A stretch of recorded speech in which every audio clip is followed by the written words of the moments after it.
원주의를 하기 전에 삼각주의를부터 한번 해봅시다. 삼각주의이 뭐냐면은 한 변의 길이분의 둘레를 말하는 거예요. 근데 이 삼각주의를 제가 이제 원주의를 설명을 위해서 명명을 했는데 사실 삼각주의이 없는 게 아니에요. 사실 있어요. 근데 우리가 그걸 왜 명명하지 않아요? 너무나 당연하기 때문에 우리는 이 삼각주의를 쓰고 있거든요. 그러니까 뭐냐면은 한 변의 길이를 만약에 우리가 별로 줬어요. 그럼 둘레가 얼마입니까?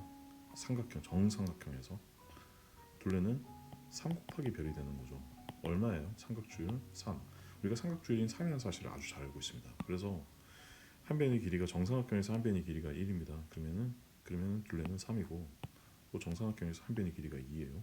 그럼 삼각주율이 3이라는 사실을 알고 있기 때문에 2에다 3을 곱해서 6이라는 사실을 알고 있습니다. 그러니까 삼각주율이란 뭐냐?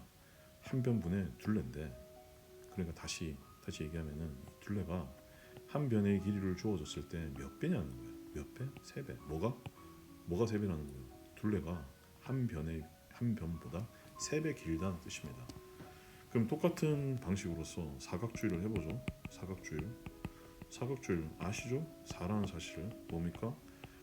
한 변에서 한 변의 길이와 그 둘레 봤을 때 한 변의 길이를 별로 보면은 둘레는 4 곱하기 별이라는 사실을 알게 된다는 겁니다. 그래서 정사각형에서 한 변의 길이 1을 주어지면은 사각주를 4를 곱해가지고 얘는 4가 되고 4배니까 한 변의 길이보다 4배라는 사실이 사각주율의 뜻이니까 한 변의 길이가 2야. 그러면 둘레는 4배가 되겠죠. 2, 4, 8 이렇게 되는 거죠. 여기서 제가 원주율을 설명하기 위해서 제가 사각주율을 예시를 든 것을 여러분들이 잘 아셔야 됩니다. 왜냐면은 나이가 들고 나면은 원주율과 원의 둘레를 구하는 거를 잊어버려요.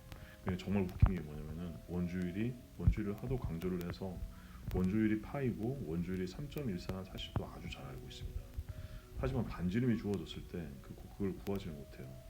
근데 그때 똑같이 삼각형이나 정삼각형이나 정사각형의 한 변을 주어졌을 때 그 둘레는 잘 구한단 말이죠. 그거는 삼각주율과 사각주율을 알고 있기 때문이에요. 이해하고 있기 때문에. 그런데 사실 원주율을 구하는 것도 똑같은데 그 유사성을 연결시키지 않았기 때문에 심지어 그 3.14라는 원주율이 3.14라는 그 수치를 외우고 있으면서도 그 반지름이 주어졌을 때 둘레를 못 구한다는 겁니다. 자, 결론적으로 봤을 때 원도 마찬가지로 정삼각형, 정다각형처럼 원은 이제 뭐 이런 걸 우리가 원이라고 하진 않잖아요, 그죠? 뭐 이런 걸 원이라고 하지 않고 항상 이렇게 한 중심에서 같은 거리에 있는 점을 이은 이 원, 정원이라고 합시다. 뭐 정원도 없지. 하여튼 원은 이게 원이죠. 이 원들은 서로 닮아 있고 이 원들은 서로 닮아 있고 마찬가지로 반지름에 대해서 그 둘레가 일정한 비율로 정해져 있을 거라는 거예요. 그걸 실제로 재봤어요. 어떻게 재봤어? 반지름이 1이야. 반지름이 1인데 그럼 또 이 둘레는 1의 몇 배인가 해서 한번 재본 거예요. 그래서 반원을 기준으로 해서 해보니까 1이 3개나 들어가더래. 여기 1 들어가고 1 들어가고 여기 1 들어가고 이만큼이 남더라 이거예요. 여기 남은 걸 재봤더니 0.14였다는 거예요. 그럼 마찬가지로 이 아랫부분도 여기가 1, 1, 1 여기 남은 부분이 0.14.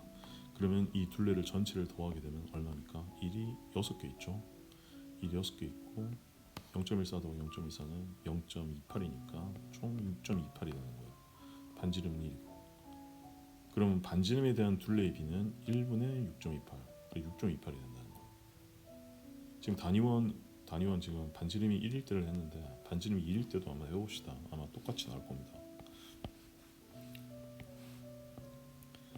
여기 2예요. 그러면 여기 마찬가지로 반원으로 잡았을 때 여기 2 여기 0.14 아니죠. 왜냐면 반지름이 길어질수록 이 부분도 당연히 길어질 거 아닙니까?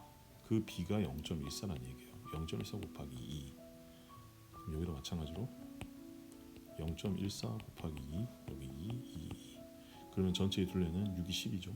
2가 6개 있으니까 12 더하기 얘는 0.28이죠. 얘도 0.28이고 그러면은 0.56이 될 것입니다. 그러면 12.56이 둘레의 길이고 반지름은 2니까 이걸 또 약분하게 되면 얼마입니까? 6.28이 될 거예요. 그러니까 반지름을 어떻게 잡든지 간에 반지름에 대해서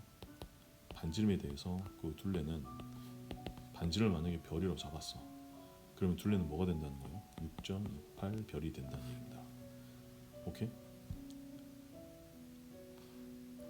근데 우리가 원주율이라고 얘기하면은 원주율이라고 얘기를 하게 되면은 반지름분의 둘레가 아니에요. 반지름이 아니라 지름이죠, 지름. 그러니까 우리가 아까 전에 여기를 이제 별로 잡았잖아요. 그러면 반지름을 별로 잡았으니까 지름은 별이 하나 더 있는 거니까 별 더하기 별 2별이 되겠죠. 2별. 그리고 둘레는 뭐였어요? 둘레는 똑같죠. 별이 6개 들어가고 6.28 별이었지 않습니까? 그러면 나누게 되면은 3.14가 되는 거죠. 그럼 결론적으로 원주율은 뭐냐? 지름에 대해서 지름이 2별이죠. 2별이죠. 2별이면 이 2별이 3개나 들어간다는 겁니다. 3개나. 여기가 2별, 여기도 2별. 여기까지가 2별이죠. 이제 여기가 2별이고 이 남은 부분이 얼마란 얘기예요? 남은 부분이 0.14 곱하기 2별이 된다는 거죠. 그럼 이 전체를 다 더하게 되면은 6별 더하기 2별 곱하기 0.14 그리고 지름이 2별이니까 여기를 지우게 되면 여기는 3이고 여기는 0.14니까 마찬가지로 여기가 3.14가 된다는 얘기입니다. 결론은 뭐냐? 지름에 대한 둘레의 비는 3.14다. 이 얘기는 뭐냐? 지름을 우리가 별이라고 잡으면은 둘레는 뭐예요? 3.14 별이다. 그러니까 우리가 삼각형에서 한 변의 길이를 네모로 잡았을 때 이 둘레가 3 곱하기 네모가 된다는 걸 우리가 잘 알고 있잖아요. 똑같은 방식으로 우리가 여기 지름을 우리가 별로 잡았을 때 이 둘레가 얼마란 얘기예요? 3.14 별이 된다는 얘기예요. 3.14배가 더 크다는 얘기야. 쉽죠. 사실 쉬운 거야. 그러니까 뭐 시간이 지나서 기억이 잘 안 난다. 바로 기억이 안 날 수는 있어요. 근데 조합은 할 수 있어야 되거든요, 사실. 그 조합을 못하는 이유가 처음에 우리가 이거를 배울 때 제대로 이해하지 못했기 때문이에요. 그리고 원주율을 한다는 얘기는 원주율을 알 수 있다는 얘기는 우리가 선생님이 처음에 예시를 들었던 삼각주율, 사각주율 우리가 이미 그 원주율을 적용하는 그 방식을 너무나 잘 알고 있단 말이야. 그럼 그 알고 있는 방법을 써야 되는 거죠. 제가 오늘 하고 싶었던 가장 중요한 얘기는 수학은 새로운 걸 자꾸 쌓아나가는 것이 아닙니다. 우리가 알고 있는 토대 위에서 파생시키는 거예요, 지식들을. 그것이 수학이라고 저는 생각을 합니다. 오늘 여기까지 하겠습니다.